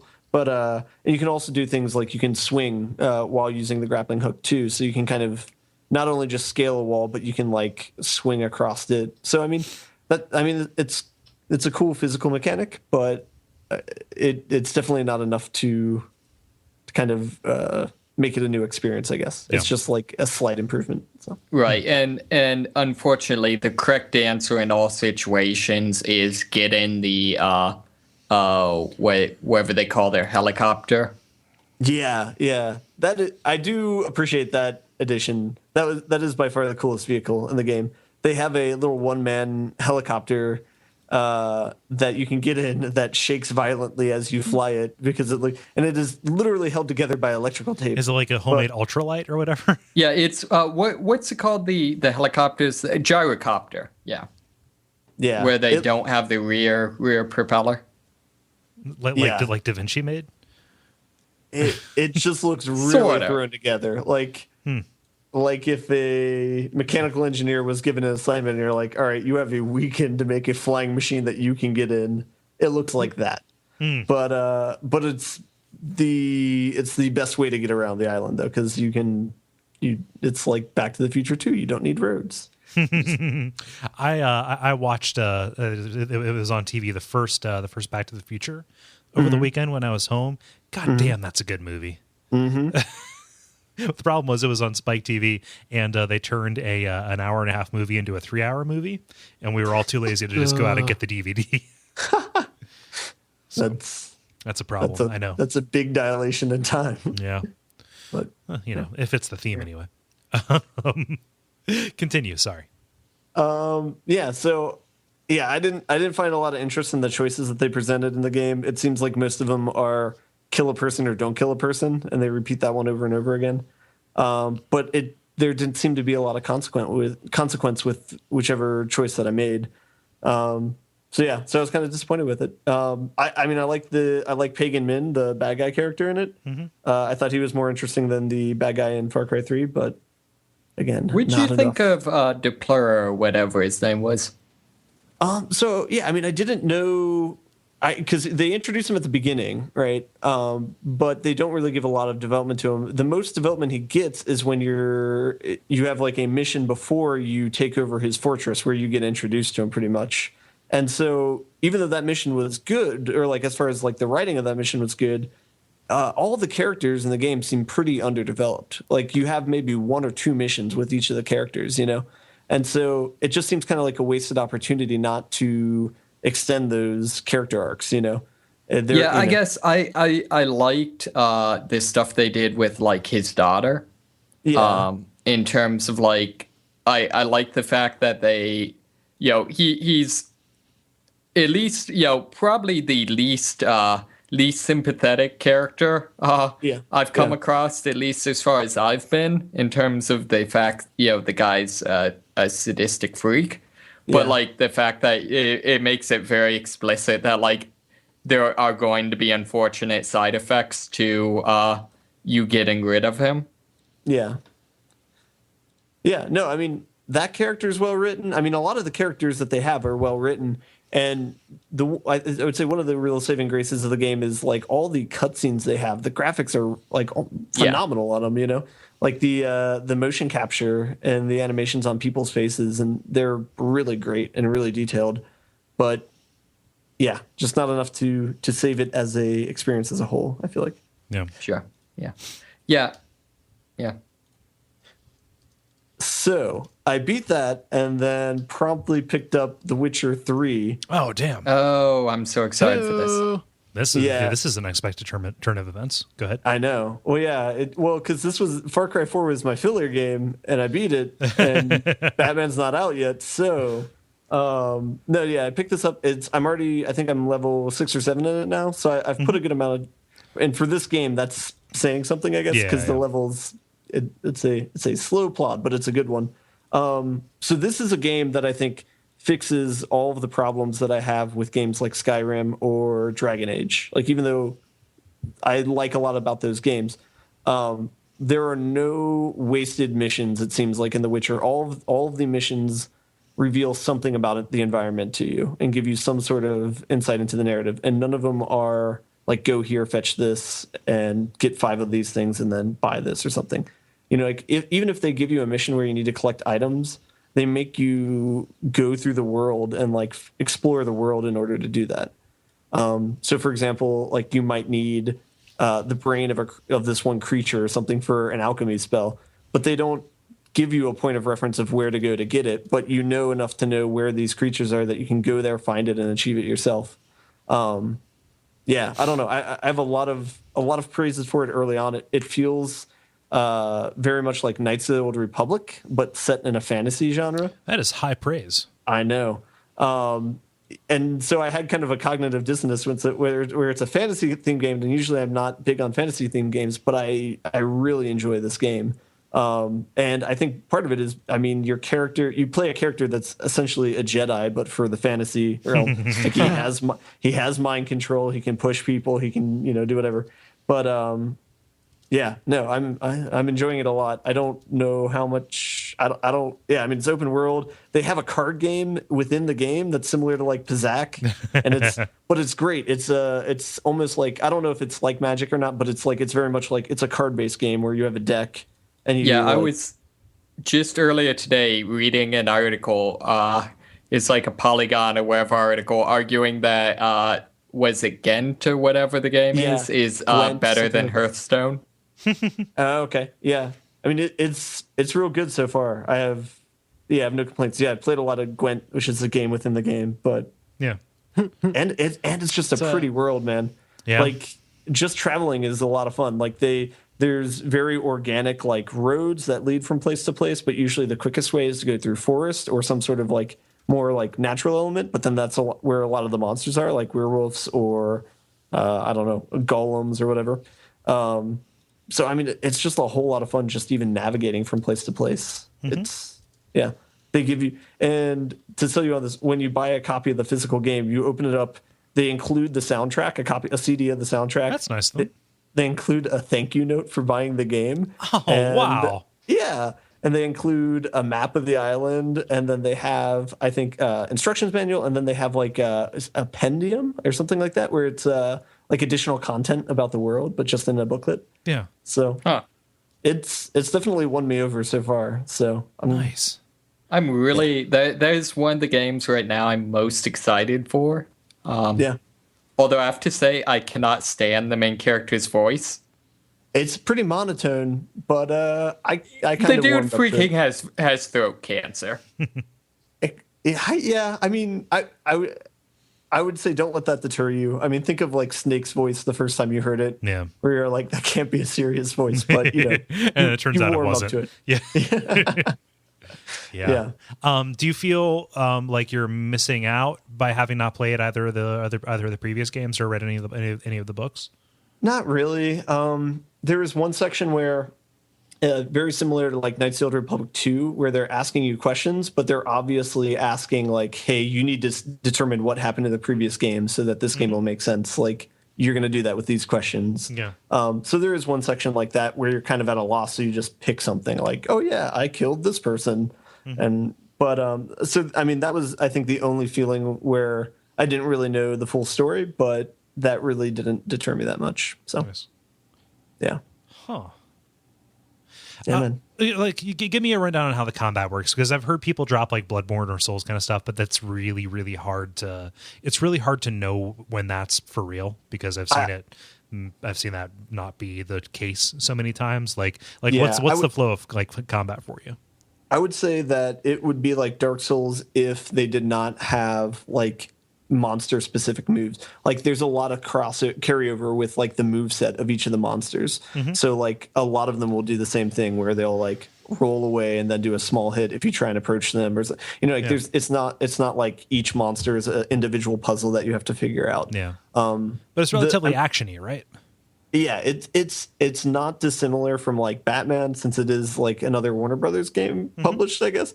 Even though it's, you know, completely different studios, but it is similar where it's like it's very much crowd control. But with this one, there's more of an emphasis of kind of rolling and completely rolling away. There's like two different rolls. There's a GTFO roll away, and there's like a slight dodge roll away. Yeah. So a lot of it is kind of managing that, and so like kind of baiting the person to attack and then attacking them to their backside or something like that, or like rolling past them and triggering their attack move and then hitting them in the back when they miss you.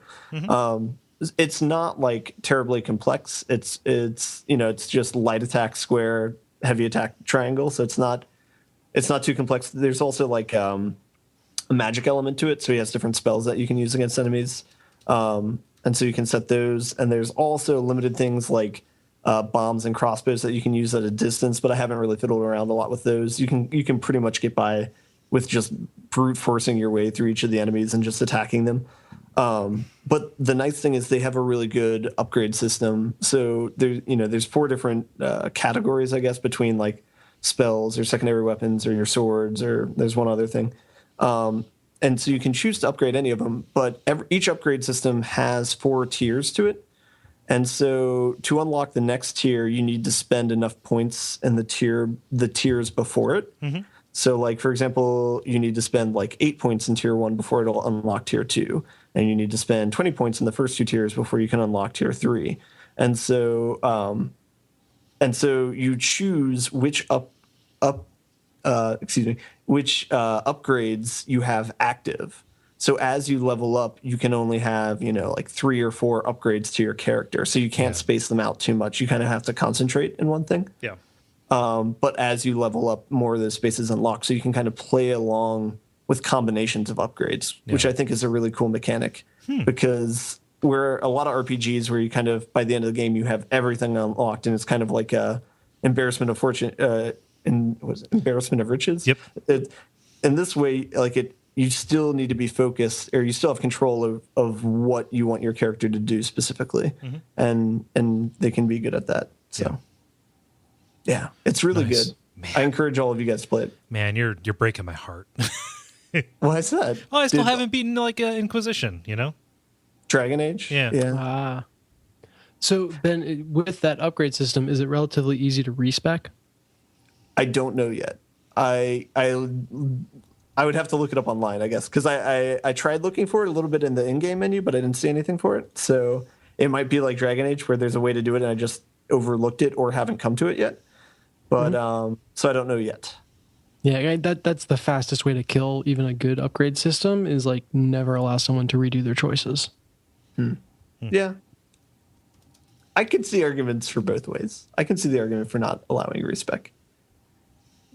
Yeah. Give it a little bit of give your choice a little bit of juice. A little bit of permanence. Live with the bed you made. Know what I'm saying? Yeah. They better make sure that everyone will like all of the choices then. Yeah. I see what you're saying. Like it's one of those things where you can see.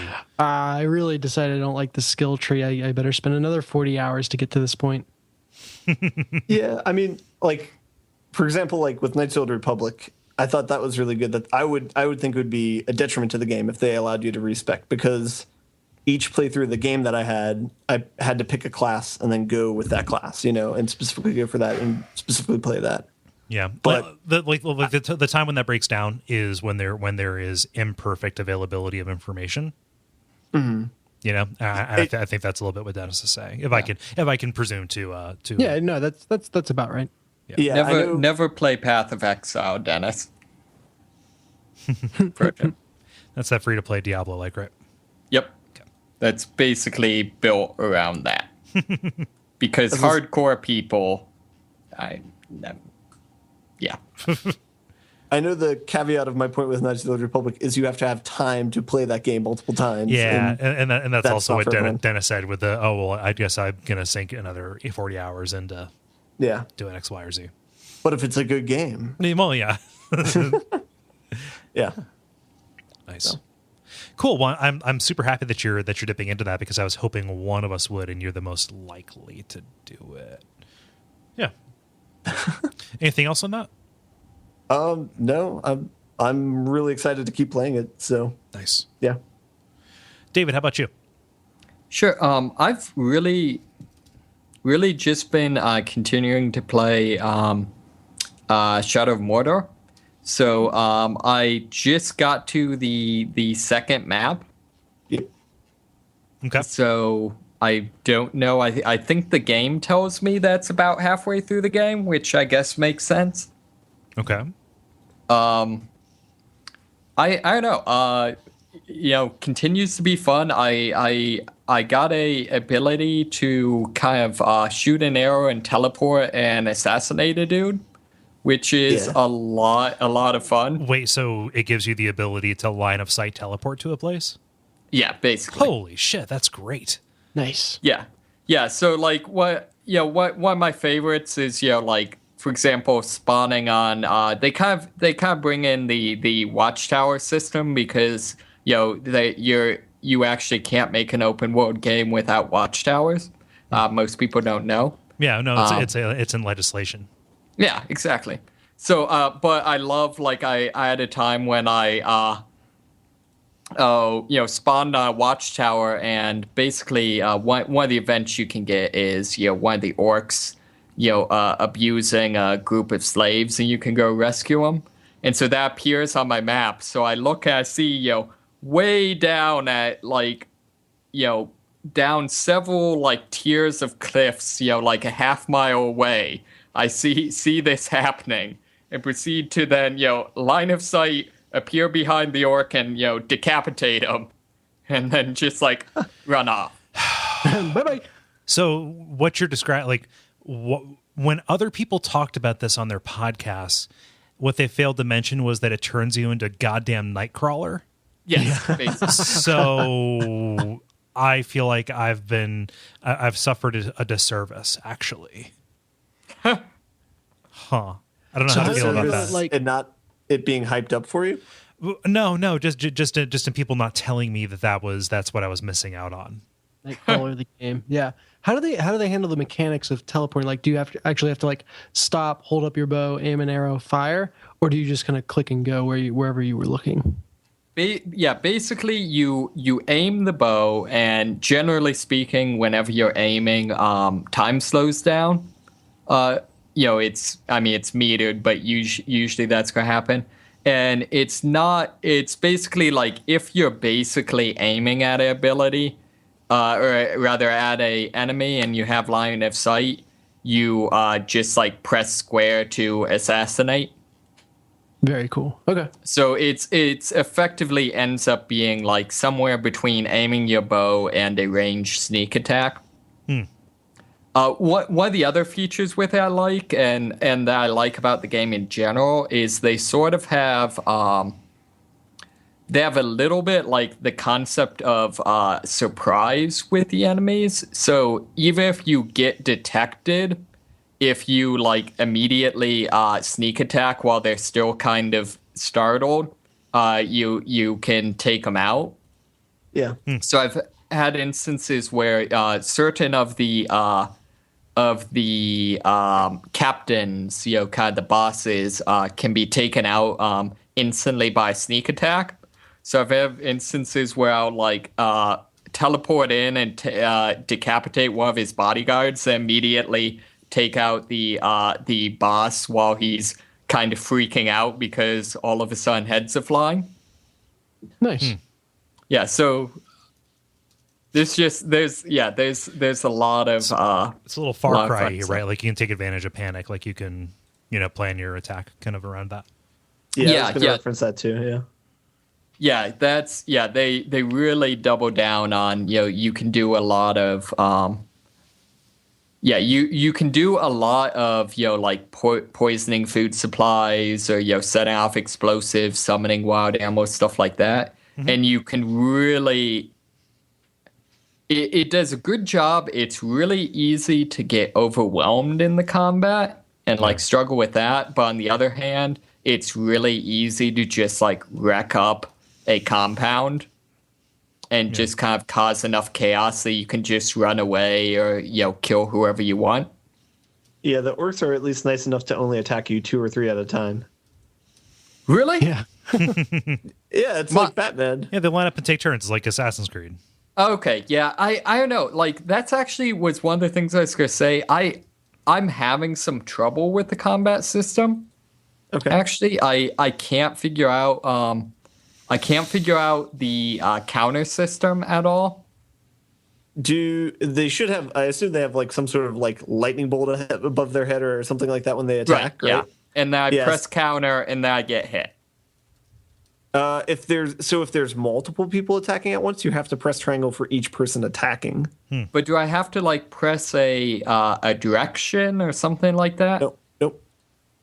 Huh? Because I know it seems like if I'm fighting 3 guys, I can basically take care of it. If it's more than that, I get hit. But it's definitely a very like rhythmic sort of game where once you start getting out of sync, it can go bad really quickly. Sure.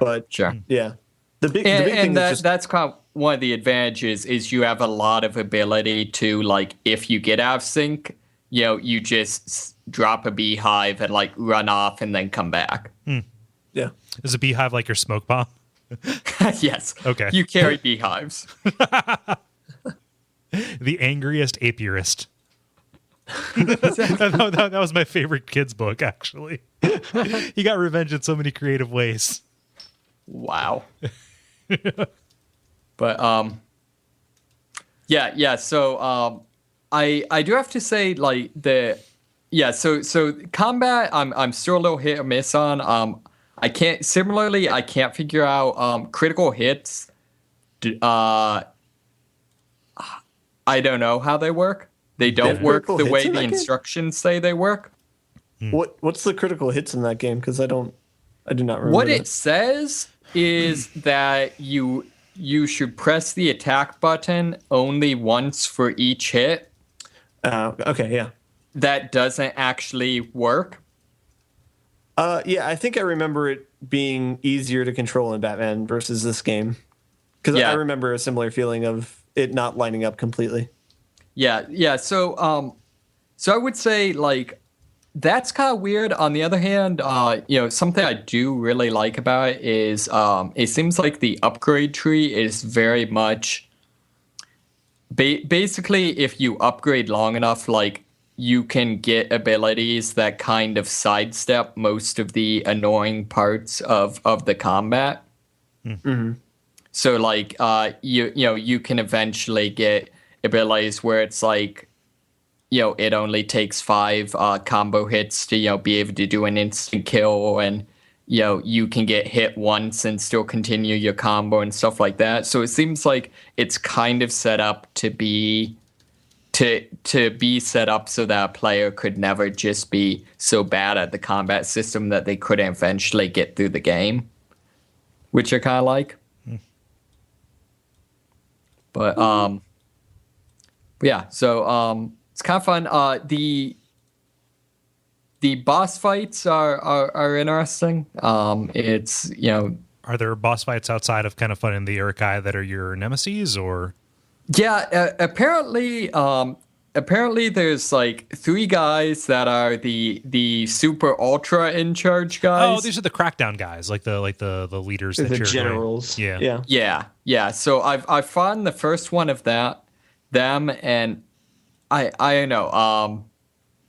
They have like unblockable attacks and you can't stun them. So I end up just like running around in circles and sniping them in the face. Mm-hmm. Yeah, some of them are really hard. I know all of them have different weaknesses, right? So you can try and play to that. Okay. And some of the ones who are susceptible to stealth, you really have to capitalize on that because there's like no other way to beat them. Yeah, I know. I've actually been mainly playing this game as a stealth game. I don't know how common that is. But, yeah, I don't know. Yeah. I really like the they have the brutalize ability, which is basically a non stealthy sneak attack. So it's basically, instead of it's you sneak up behind someone and then just start repeatedly shanking them to like scare off everyone around them. So it's still crowd control, but it's the other way around. Right. Yeah. It's not. Yeah.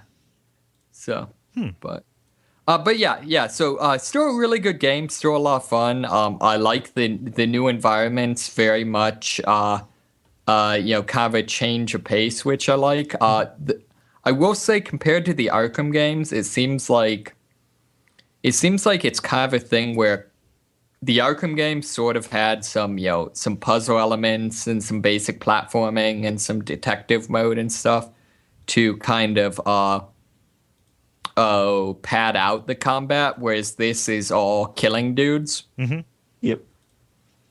And I don't know. I don't even think it's not even that there's not enough verbs so much as it is like, say, unlike Assassin's Creed, where they'll kind of give context to things, where it's like, oh yeah, well, you're still killing dudes, but this time you're infiltrating a party, so you have to use the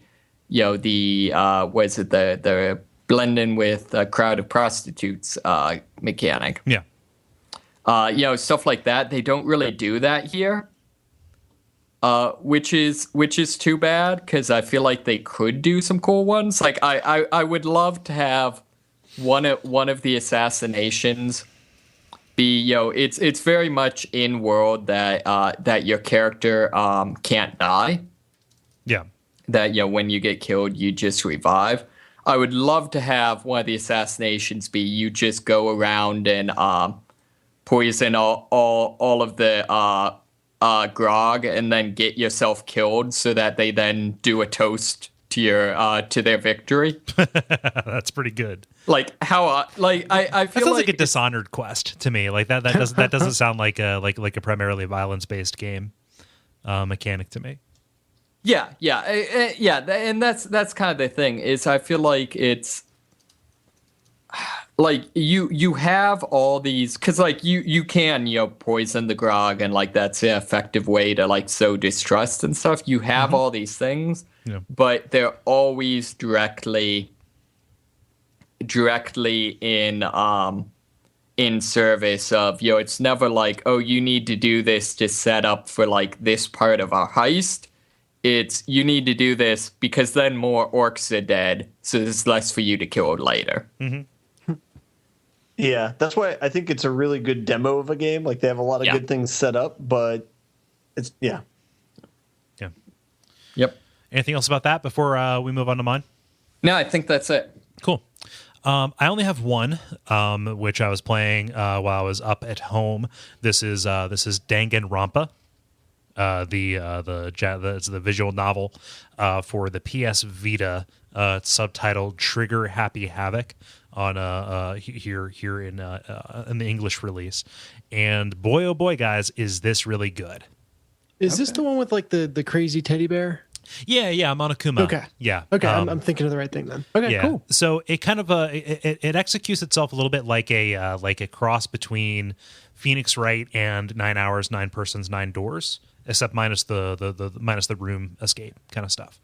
Okay. So the premise is, and I'm sorry if you've heard this premise outlined in countless other podcasts. I want to do it here just for completeness' sake. But the premise is there's this high school over in Japan that kind of gathers the ultimate of every kind of thing. So if you are the ultimate, kid in your field, then you are accepted into this prestigious university. So you have like the ultimate swimmer, the ultimate baseball star, the ultimate writer, the ultimate computer programmer kind of thing. They have the ultimate fan fiction writer, and he is as disgusting as you would imagine. How would you feel like, the ultimate writer shows up, sits down, and right next to him is the ultimate fan fiction writer, and they kind of just stare at each other for a little bit?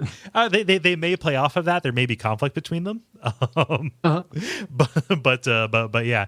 And like the character you play as, like you're the ultimate lucky person. You're kind of like Luke Wilson's character in Idiocracy, who was picked for the experiment because he is the most average human specimen that they can get a hold of for the experiment.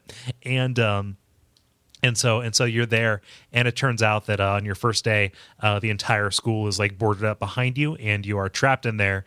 And the rule is that you have to live out. You live there for the rest of your days, and the only way to graduate or get out is to kill somebody and get away with it. Right.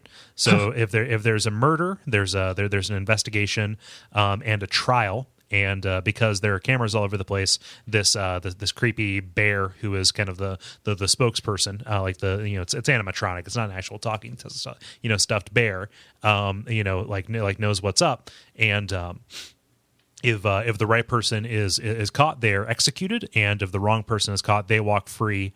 Whereas everybody else is executed for their trouble. Wait, everybody else? Yes. In the school? It's only a group of like 15 people at the start. Okay. Yeah, so it's is there good?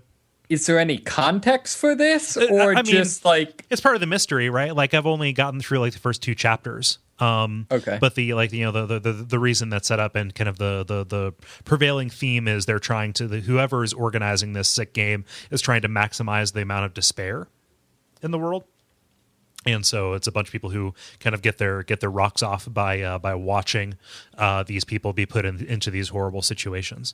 And so it's super intense. Like it shows you pretty much right away that they're not fucking around in terms of who's going to die in this. And so it does kind of have that 9 Hours, 9 Persons, 9 Doors kind of feel around it, which I really appreciate. Like, and even the music kind of sounds like it's not the same composer. It's actually the composer who did a bunch of stuff like did like Killer 7 and like God Hand. Again, really good music. Yeah, that's not a bad rap. I know, right? But it's it sounds kind of 9 Hours. It sounds like it's in that same kind of vein. Dennis, I think you would like this because of how much you liked Virtue's Last Reward. Yeah. But yeah, and so there's like a little bit of like anime as hell kind of stuff about it, like even beyond the character designs. Like you have free time during the day, and so it's a little bit like a Persona kind of thing where you can choose who you're going to talk to and who you give gifts to. But that's nice because it actually gives you like a little bit of like backstory on their character, but also gives you mechanical benefits to be used in the trial. And so after somebody is murdered, you kind of go around and gather the clues, and these are kind of like loaded up as truth bullets. in the way that it's stylized. And I love the way that they distinguish themselves, from something like an Ace Attorney kind of thing, where it's very much, kind of like dialogue that you're going through, and the testimonies are kind of like laid out in a very kind of static way a little bit. But like when you get in, it's everybody is trying to make their case and kind of describe what's happening, and it's done kind of like almost in real time, and it's done like in a really hyper stylized. You're like rotating around, the camera's rotating, and they're giving their testimony and saying this stuff, but it's like presented as like this kinetic type that comes across the screen. And if there's something that you are trying to call out, you have to shoot it with your truth bullet, which means you either put your crosshair over or tap on the phrase. And if you get it wrong, you expend credibility, and if you lose all your credibility, the trial is over. And kind of interspersed like within these things, like if there's there are mini games. So if there's information that you don't have a truth bullet for, but like somebody's trying to suss it out or it's out there, there's like you have to tap on these letters that are on a screen to do like a very fast paced hangman kind of thing. Huh. Yeah. And then like when you're presenting your final like here's exactly like what happened, you're doing the whole Matlock walkthrough. Then it's a little bit like Framed, that iOS game where you have like a comic version of the crime, and you're trying to drop the information that you have in sequence so that you can say, hey, here's what's up. That sounds like a lot of stuff going on. Can you ever like know what you want to do but not be able to mechanically? Like, you try to tap on the right word but you're not fast enough. Like a little bit, So the way that this that kind of Twitch side of it articulates, I don't know if it's because I've only done one trial so far. So I lied before when I said I finished 2 chapters. But they gave you kind of a time limit, and that the testimony section kind of repeats, ad nauseum. So if you miss it, it's kind of, so you go back to it. But it's kind of like XCOM, where it's drawing from a time limit on that particular phase of the trial, and then when you advance, it adds time back to the clock. Huh. So after you complete the hangman minigame, does somebody literally get hanged? You know what? I haven't seen that. I haven't gone that far. They have some really horrible cutscenes that are done in a very like brushy, stylized kind of limited animation kind of look.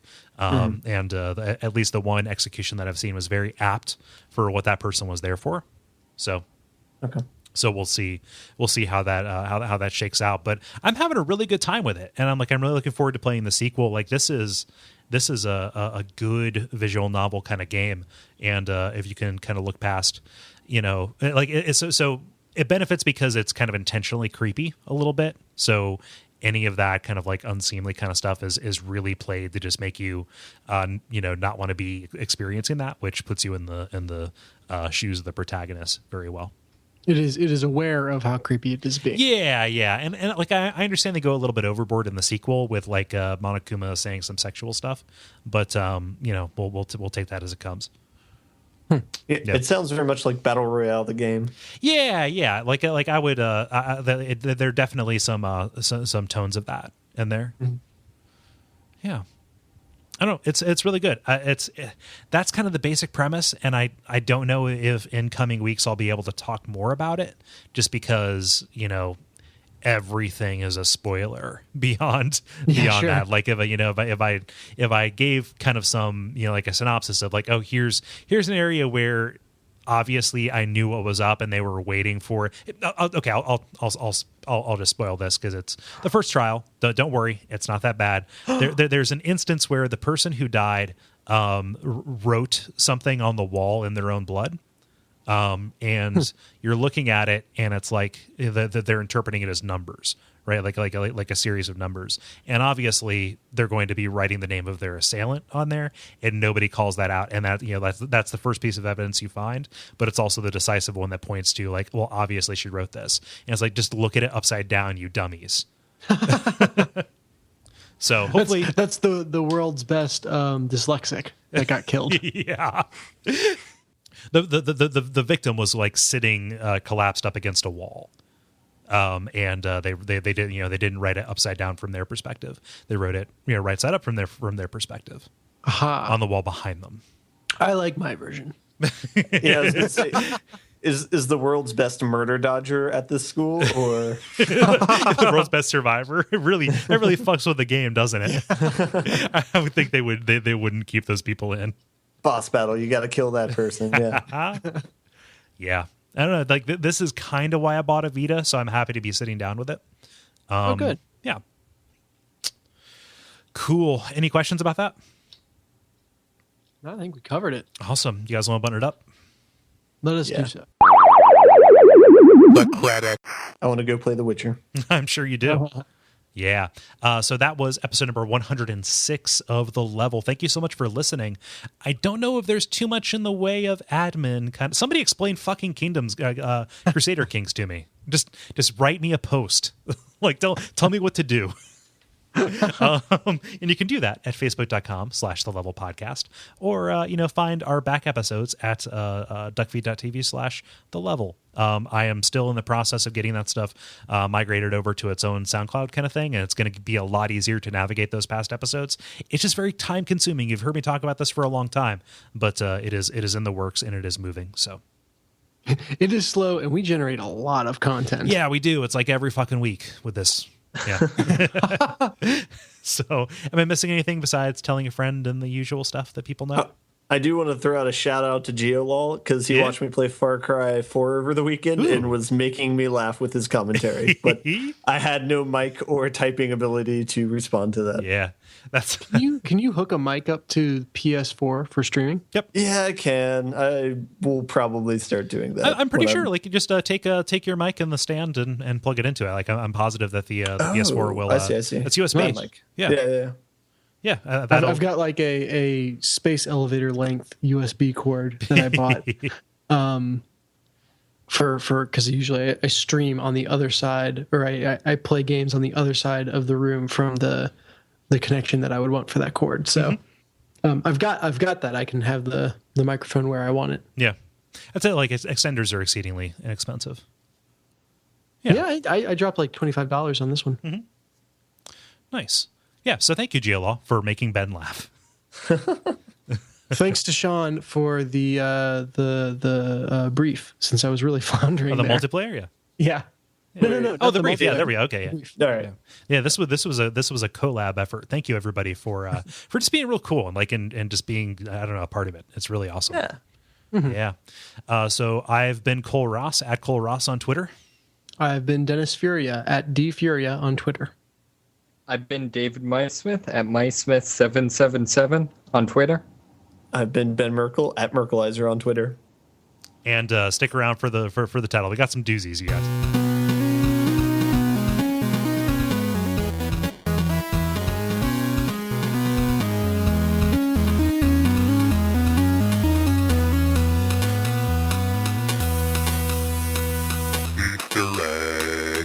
All right. All right. Okay, here we go. In the order that they popped up, we have 4. Okay. Bowser of Sciences. Run away from your ghosts. I support your words. The Angriest Apiarist. Oh, the last two are so good. I know, right? The third one is like an inside joke good, and then the fourth one is kind of, it just stands on its own. Yep, I like the I like the Angriest Apiarist because of the alliteration. Yeah, it's got a real ring to it. Ben, how do you feel? If Angry Apiarist is a book title that was pre-existing, then I support your words. No, that's like that was made up. I just then I'm good with either. Okay. David, how about you? That one's tough. I know. Do you abstain? I abstain. Okay, Angriest Apiarist it is. Yes.